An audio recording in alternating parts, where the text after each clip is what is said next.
हाय मित्रांनो, मी नितीन चाळके परत एकदा आपल्या नवीन ब्लॉगमध्ये आपलं स्वागत करतो आहे. आता जो ब्लॉग आहे तो आपण निघालेलो आहे खोपोलीला, खोपोली दर्शन. तर आता सकाळचे वाजले आहेत 6 आणि जस्ट आता पोचलो आहे ते बोरुल स्टेशनला. आणि पाहू शकता मी आणि माझी बहीण आहे निघालेलो आहे. तर जायचं होतं तर दादर मार्गे, पण ही वसईची खाडी पाहू शकता. आज मेगा ब्लॉग असल्यामुळे आपण वसई मार्गे जाणार आहोत. तरी वसई स्टेशनला पोचलेलं आहे आता. आणि ते आपल्याला अजून 2 माणसे भेटणार आहेत, ते पण येतच असेल थोड्या वेळ. त्याने पण ट्रेन पकडलेली आहे. हे पहा आलेले आहेत. यांना तुम्ही गेला ब्लॉग बघितला असेल तर यांना ओळखत असाल. दोन्ही भाव आहेत. आणि मोनोरेल आपली आलेली आहे टायमिंगला. पूर्ण संडे असल्यामुळे पूर्ण खाली आहे ट्रेन. हे पहा. आणि निसर्गाचा आनंद घेत निघालेलो आहे. ही ट्रेन आपल्याला कोपरपर्यंत आहे. कोपरला ही आपल्याला ड्रॉप करेल, तिथून आपल्याला ट्रेन चेंज करायची आहे. जस्ट कोपर स्टेशनला उतरलेलो आहे. आता जे वाजलेले आहेत ना, सकाळचे वाजले 8 वाजलेले आहेत. आणि तुम्ही कोपर स्टेशन पाहू शकता. इथून आपल्याला खाली जाऊन ट्रेन चेंज करायची आहे. हाच ब्रिज, इथून डायरेक्ट उतरणार आहे आपण. कोपर स्टेशन आपली थोड्या वेळात ट्रेन येईल, ती ट्रेन पकडायची आहे आपल्याला. तिथून पुढे ट्रेन पकडून डोंबिवली स्टेशनला आलो आहे. आणि अजून आपल्याला फलटणी ॲड झालेली आहे थोडी, तुम्ही पाहू शकता.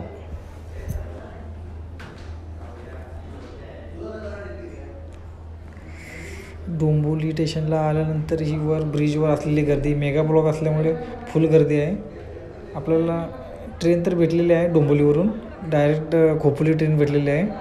आणि भूक पण लागली होती जाम. तरी घरातून येताना पोरांनी इडली आणलेली होती, ती पण ट्रेनमध्ये खाऊन घेतली. कारण इथं आपल्याला प्रवास जो ट्रेनमध्ये आहे ते 2 तास तर आरामात जातील आपल्याला खोपोलीला पोचूपर्यंत. तर फुल मजेत सर्वांनी इडली खाऊन घेतली, नाश्ता वगैरे करून घेतला. हे पाहू शकता. बसायला पण व्यवस्थित भेटलेलं. आणि ट्रेनचा आस्वाद घेत आम्ही निघालेलो खोपोलीला. हे पाहू शकता निसर्गरम्य दृश्य.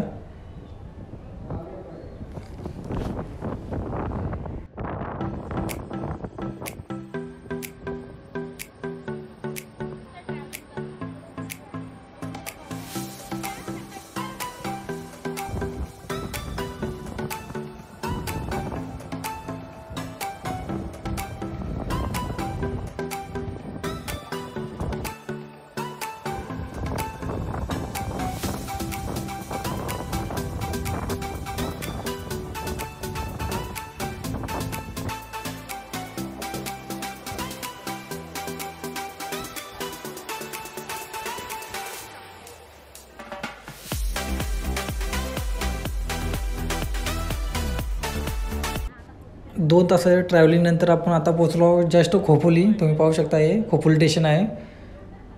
हे पहा. बरोबर स्टेशनला पोचायला आपल्याला वाजलेले आहेत 11:30 पाहिजे. हो का, सर्व स्टेशनला उतरलो आहे आता. इथून आपल्याला जायचं आहे. इथून खोपोली गगनगिरी महाराजाचा मठ जो आहे ना, 1.5 किलोमीटर आहे. इथून आपण शेअर रिक्षा मारायची आहे. इथून शेअर रिक्षा पकडली की इथून आपण 5 मिनिटात पोचू खोपोली गगनगिरी महाराजाच्या मठामध्ये. ही शेअर रिक्षा आपल्याला प्रति सीट 15 रुपये घेता आपल्याला मठाजवळ पोचवेल, अवघ्या 10 मिनिटात पोचवेल. हे पहा. आता रिक्षातून उतरलो आहे. हे समोरचं दृश्य पाहू शकता. गगनगिरी महाराजांचा मठ तुम्हाला दिसत असेल. सर्व निसर्गरम्य शुद्ध वातावरण आहे असे इथे. हे पण आमच्या मागचे मेंबर आलेले आहेत रिक्षातून, त्यांची पण बरोबर टायमिंगला रिक्षा आलेली आहे. आपण आता आत एंट्री मारणार आहोत ना, तर आपल्याला चप्पल वगैरे इथं काढावे लागेल. इथं फक्त ते 1 रुपये घेतात आणि आपली चप्पल ठेवून देतात. आत एंट्री मारलात ना, इथं तुम्ही जेवणाचे पास वगैरे काढून घ्या, तरी पर पर्सन ते 20 रुपये पास असे घेतात. आणि इथं आम्ही आता गाभाऱ्यात एंट्री मारलेलं आहे. इथे सर्व दर्शन वगैरे घेणार आहोत. तुम्ही पाहू शकता गगनगिरी महाराजांचा समोर फोटो आहे. सर्व पब्लिक दर्शन घेत आहे.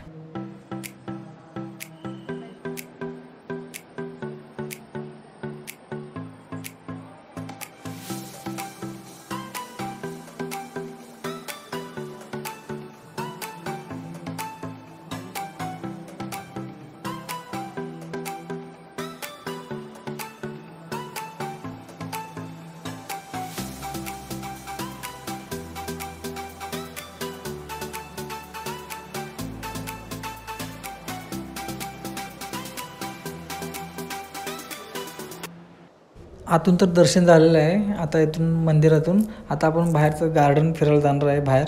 तर तुम्हाला बाहेरचं दृश्य दाखवतो. तरी पण तुम्ही पाहू शकता मंदिर.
आता दुपारचे जवळजवळ 1:30 वाजलेले आहेत आणि आता आपण जेवणाच्या लाईनीमध्ये उभं राहिलो आहे. आपण सर्व चिल्लीपिल्ली उभे राहिलेले आहेत लाईनमध्ये.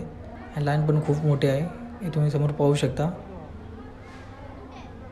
आणि